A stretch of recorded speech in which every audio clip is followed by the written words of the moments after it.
heard it on the X, baby, you heard it on the X.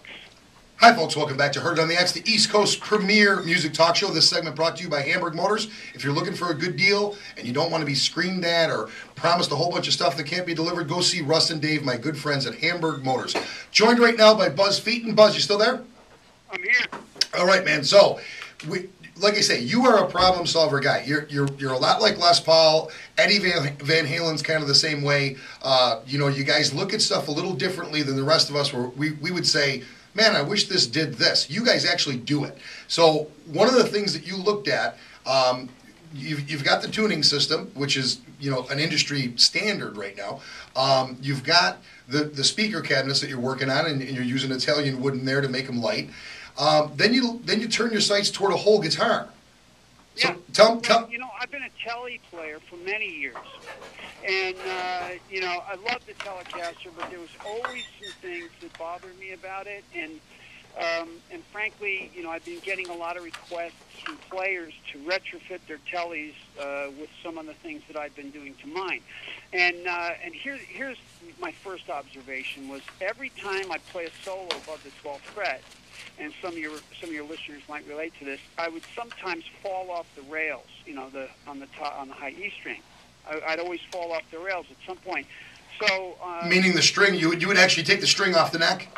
yeah, the string would fall off the fret, because the neck wasn't quite wide enough. Correct. So I decided to design my own guitar, a Buzz Feiten guitar, and it's based on a Telecaster, but it's not a Telecaster shape. It's not a Telecaster headstock. It's from scratch. It's from the ground up. I went to Tom Anderson back, I don't know, maybe a year ago, and did some consulting with him because he was always really supportive of the tuning system. And he's a brilliant luthier, and got some great advice and created the first 3 prototypes. And decided to make the neck pocket a little wider so you wouldn't fall off the rails. And everything on this guitar is the result of 40 years of experience of playing the guitar, both on stage and in the studio. So this guitar is not a theoretical thing. I didn't sit down with a pad and a paper and design a guitar from a theory. This is everything on the guitar is there for a reason. It's for based instance, the wider neck pocket. based on real world experience from a professional musician. Right, exactly. We don't do fancy inlays. We don't do exotic hardwood tops. This is a player's axe. It's designed to be. It's lightweight alder, nitrocellulose finish. I use DiMarzio pickups, which I have for many years. I use an Air Classic, a DP191 in the bridge, and an Area T neck pickup, which is a DP417, and those are both hum canceling. So because that was one of the things about the Tele that bugged me. Like, it sounded great, but it was almost unusable, especially on stage when you have those big stage light rheostats. The hum is just unbelievable. Yeah, because of the single coil pickups that are in a Tele, they tend to get that 60 cycle hum, badly. Big time. So what I did was I gave the player an option of a series parallel switch. So for the bridge humbucking. So in parallel, it kind of mimics a Tele pickup. And I designed a circuit. It's a passive circuit with no battery that rolls off the excess high end that you get when you put a vintage output pickup in parallel. So what happens is what you end up with is a great sounding a great Telecaster sound out of the humbucking, which is kind of unheard of, and as well as that full-on series crunchy, more ballsy bridge tone that you get from straight up humbucking. But the other way we achieve that kind of transparent, sparkly, snappy kind of Tele sound is by using an angled pickup ring. So the screws on the humbucking are actually closer to the strings than the other coil. Now, that made a huge difference, and that was kind of an accident. We discovered that kind of by accident, just fooling around with different ways of mounting a pickup. So, those are some examples of, the experience part. I've been working with the DP191 for almost 20 years. Well, I'm really hip to that pickup. And all the some of the listeners might be confused by what you're saying, but all the specs are on the site too. But one of the coolest things that I think you did is you looked at. I've never talked to anybody in my life who looked at things more fairly for everybody. You wanted a quality instrument that's going to get in people's hands at a quality price. I wanted to make a guitar that that you don't have to be rich to afford. I wanted it like a serious player, even a guy that does gigs on the weekend, a guy that just likes to play the guitar, but he's interested and has a little bit of experience. You can walk out with a guitar. It's not priced out of his price range. Well, and a lot of guys that are building guitars will build a guitar, and they'll, whatever the price is, the price is. I'm a star, I'm a name. Here, they'll pay for this, and they end up being $4,200, $5,300, $3,500. No, I wanted to make a guitar for under $2,000. Yeah, and you wanted it not only that, but you wanted it. You're very careful about your dealer network. You're very careful about the people that are able to sell your guitar. Absolutely. No, we have. One of the reasons that, I know that you and I talked a little bit, and I felt like we kind of hit it off right away because Buzz Feiten Guitars as a company kind of takes the family approach too. We have a dealer cap at 30. There's not going to ever be more than 30 dealers for the Buzz Feiten guitar.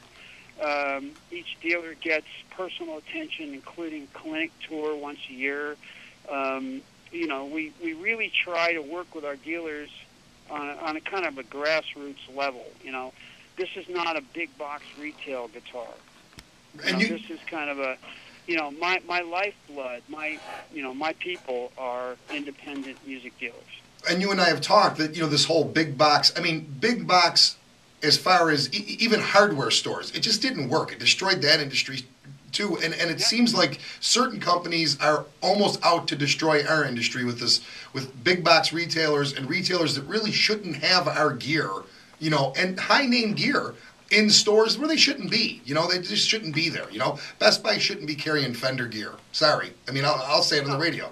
I mean that's all there is to it. I mean Best Buy is supposed to sell you washing machines and DVDs. They're not. Yeah, exactly, and the other thing, Rich, is that, back in the day, in the early 60s when I first started buying guitars, I'd go buy a new Strat, and you take it out of the case. It felt like somebody played it for a while. Right. It didn't feel like it was completely out of adjustment. The frets, the strings were a quarter of an inch off the fingerboard. It needed a fret job. You had to spend $300 just to get it playable. And you and I have talked, and you see that on $4,500 guitars, $5,000 guitars. Yeah, the one thing that I noticed now, and I've talked, a lot of guys have gone to it like unfinished necks, things like that, and they're using this. I don't know if they're using rapid growth wood or whatever they're using, but you'll get them in your shop, and 2 weeks after they're in the neck actually shrinks, and you can feel the frets cutting your hands. I know. Yeah, absolutely. I mean, and that's like you say, that's a $4,500 axe. We super dry our wood. First of all, we super dry all our wood, so it's completely dry before we start working with it. The second thing we do is we put finish over the fret ends. We put finish over the fret ends because I personally like how that feels, and I think that, and that's something that you see on the higher end guitars. Right. We do that because it's better. So. And I think that just as a philosophy, I want to put my money, it costs a certain amount of money to build a guitar, and I'd rather put that money into lightweight alder, into really great northern maple, into nitrocellulose finish, into setup, into playability, so that when you take the guitar out of the case, it feels like it's been played for a couple of years already. That's what's different about Buzz Feiten Guitars is that, we put an enormous amount of time into, how the guitar is set up, how it's assembled, how it plays when you first pick it up. Because those are the things that, most builders, frankly, don't have the money or don't have the time to do that with each guitar. Fender doesn't have the time to have a guy sit there and play it for 4 hours. No. So, but we do. So that's kind of what makes our company a little bit different in that each guitar gets, an enormous amount of personal attention. Well, and the other thing I've learned over time, I've learned how to voice an electric guitar, because an electric guitar is really an acoustic instrument with pickups on it. That's a good point. That's a really good point. Yeah, it is. Yeah. So it's funny too because you can tell making the guitar ring and resonate and speak the way it should. When I'm looking at electric guitars though, it's funny that you say that. I can tell.